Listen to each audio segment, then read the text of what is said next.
So net neutrality is back in the general zeitgeist nowadays, especially on Reddit. I can't even lurk there without every subreddit having this overly dramatic post about net neutrality and how pivotal it is. To start off, net neutrality as an idea, I think, is a pretty decent idea, and maybe one that's clear enough to use loosely. But there are a couple of problems with it as a concept. And then there's, I think, a couple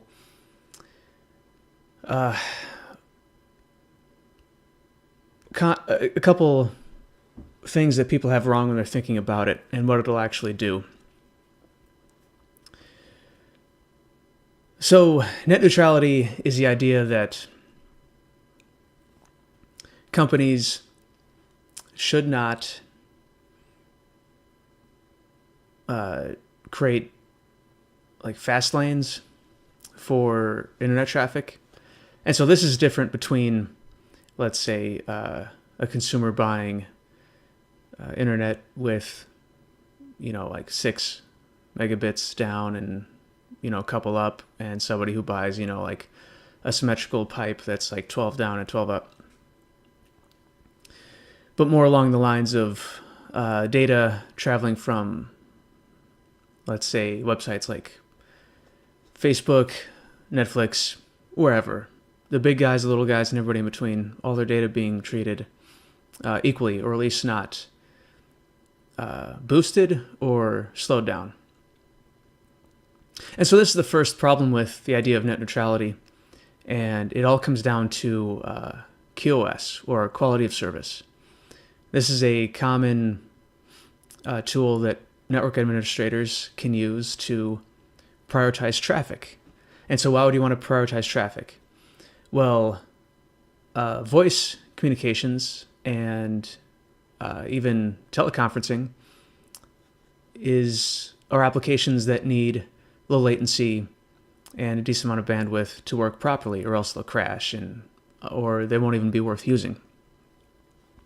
And so those are types of traffic that you should give a higher, priority to and pass through the network, whether it's a local network all the way up to, the internet, the backbone of the internet. And so when I hear a lot of people say that, we need net neutrality so that ISPs don't throttle or give preferential traffic to, certain sets of data, or even traffic from different companies, that's the first problem, is that if you treat all data the same, you can't.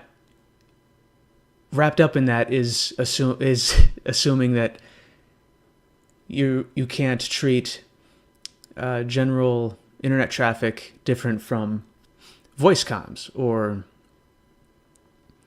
the traffic between game clients, like a central server and somebody playing video games on their computer, or peer-to-peer stuff.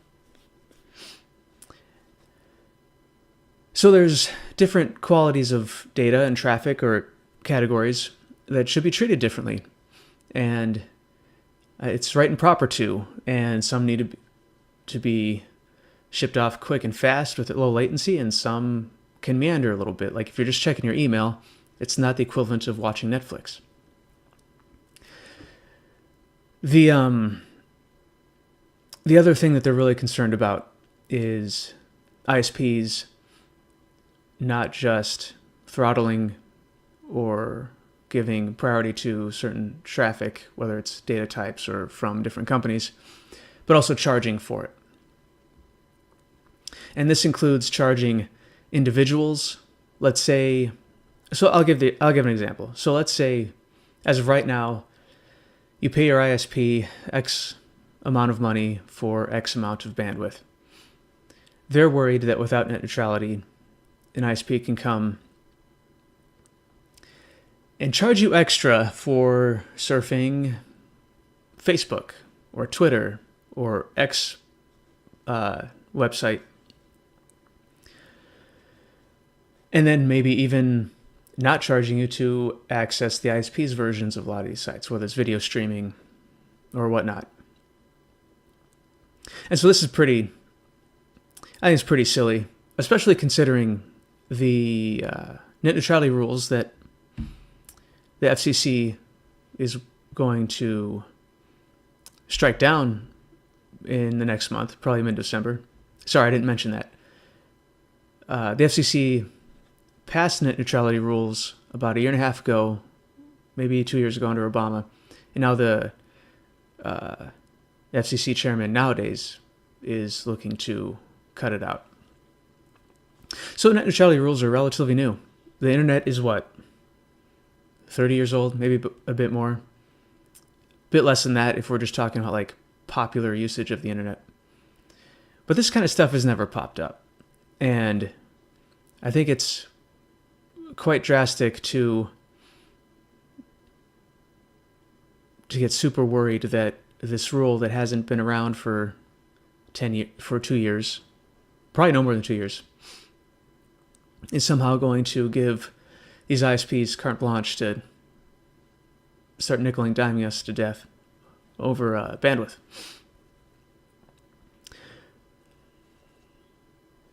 But that point, I think, holds a nugget of truth, which is important to think about. Well, at least I think is probably fuels their concern about this, and that's the general lack of ISPs and the general lack of competition in any given area in the U.S. You could typically only find 1 or 2 quality ISPs, and so there's no real choice.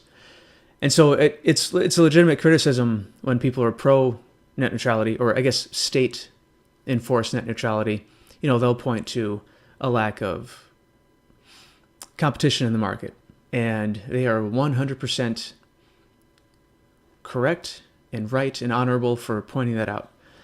Only that's kind of it's a creature that's birthed of the state, especially local governments, because they block ISPs from forming, they block ISPs from, accessing infrastructure or pipes for running their wires and all sorts of stuff.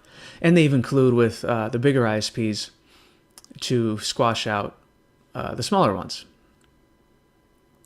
And so it's hard to imagine, it doesn't feel very logically consistent to look at a problem that is born of government intervention, both federal and state, and then imagine that we can just tweak the knobs on that a little bit to make it better.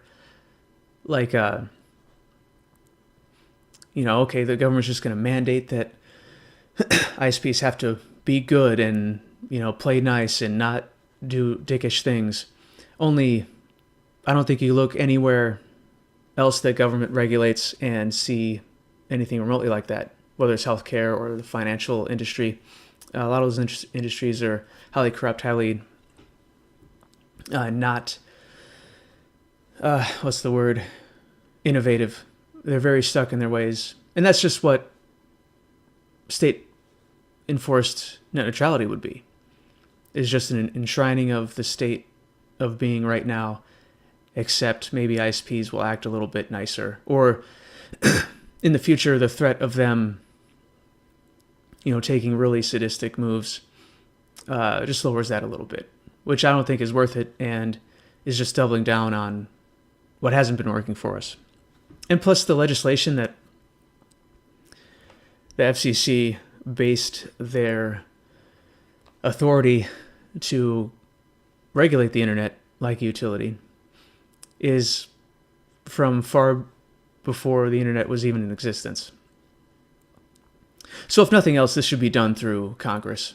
But of course, government is big enough now, and the power of Congress has been dispersed far enough that a lot of bureaucrats get to decide shit like this.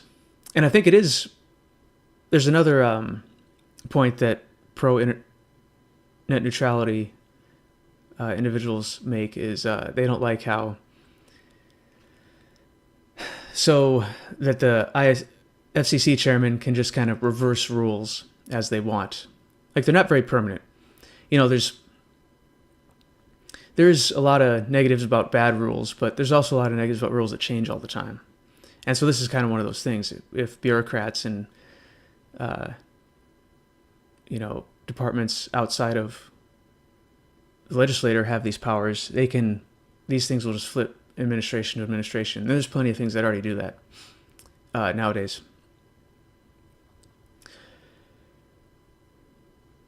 So, but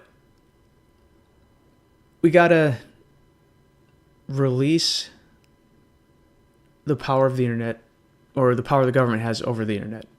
It's sinking it down. It's preventing it from changing. It's preventing it from moving forward. It just to speak about the quality of service issues, or at least the treating data equally. As far as I know, the rules that govern net neutrality, or that were written into the FCC's rules, they don't make a distinction. I haven't seen if it makes a distinction for types of data and allowing ISPs to prioritize them. Maybe it does. That's fine. I don't think it really negates my point. But what if the most optimal way to run the internet is not by treating all information equal? What if there's utility in giving out different priorities to data? What if there are just other ways that would be better for everybody involved to make it cheaper, faster, stronger, sexier, Teflon coated? But but we can't experiment with those, and we can't discover them if ISPs are told you have to operate this way and that's it. Because I don't think any one person can, even somebody who's an expert, can say like, this is how the internet should work, and let's just keep it that way, and we're not going to change it, ever. Or unless we're only going to change it when it becomes so bad that there's no choice but for us to do it.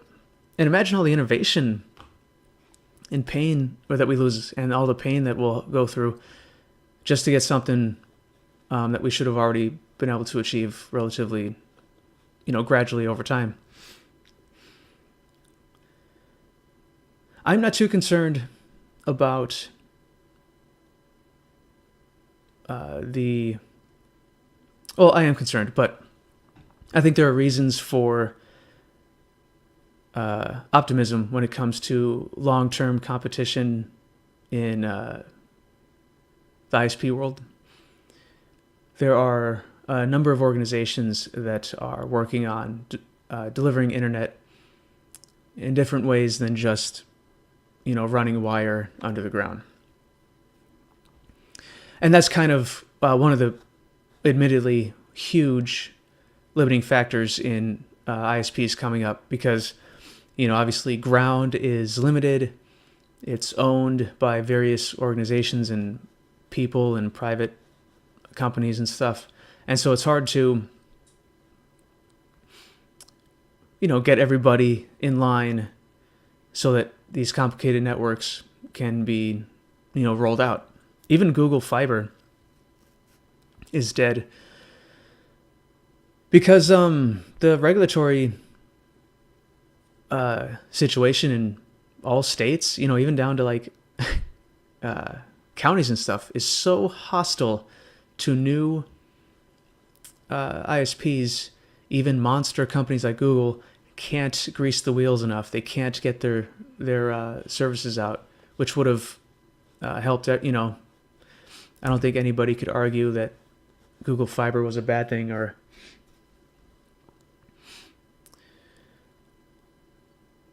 okay, so SpaceX, Facebook, and Google are working on delivering internet access at low latency, at decent bandwidths, over the air. SpaceX, even in the next 2 years, is going to launch some 4,000 satellites all over the earth and just rain down maybe broadband speeds pretty quick. It's surprisingly fast and a surprising amount of bandwidth that SpaceX is pushing for. But they're going to cover the virtually the entire Earth. Facebook's working on something similar. I think it might be with balloons, or that might be Google. But either way, there are large companies experimenting with other ways of delivering internet. And there's no way for Comcast to... I can't imagine many ways for Comcast to get in the way of that, or for any other AT&T, any other asshole ISP that's kind of abusing their monopoly status, their government granted monopoly status. Even they can't, I don't think, will be able to stop this. And competition is going to eventually enter the market. But unfortunately, of course, that this is only going to be forced on them after technology has developed enough so that it can, run around regulatory burdens.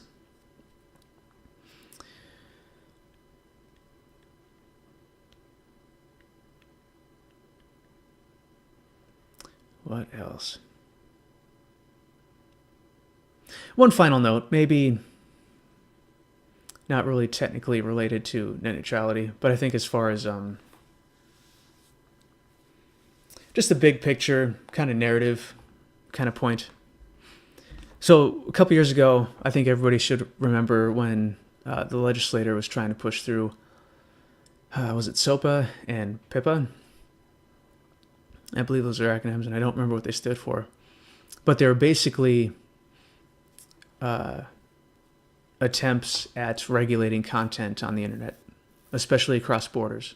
And so it was kind of a veiled way of Hollywood and other, media companies to police the internet and to pull anything that might even remotely resemble their content off the internet. And it would, it was kind of a doomsday scenario, and I don't know the absolute truth of the matter of how it would have played out, but when it comes to government, I think it's at least a little safe to assume that worst possible scenarios can play out. But they could shut down entire websites, even if it's a website that just hosts user content created stuff and it contains a copyright material, and then they could take down the whole website, even if the the webmaster and the owner of the website didn't have anything to do with it. They were just hosting it. And so these are the kind of things that can happen when government gets its hands on the internet. In that sense, it's really, really easy to see that would have been really terrible. Well, if the FCC was allowed to regulate the internet like a utility, because I think it regulates TV and radio as a utility. Well, the FCC, as far as I understand it, also enforces content standards on these things. And so would it be completely unreasonable to think that they would take this first step of being able to enforce the way that ISPs function and how they operate their network, that to then take a step and then to try to force them in some manner, or put their own equipment into onto ISP networks to monitor content and to act in more invasive ways like that. We already have Facebook and Twitter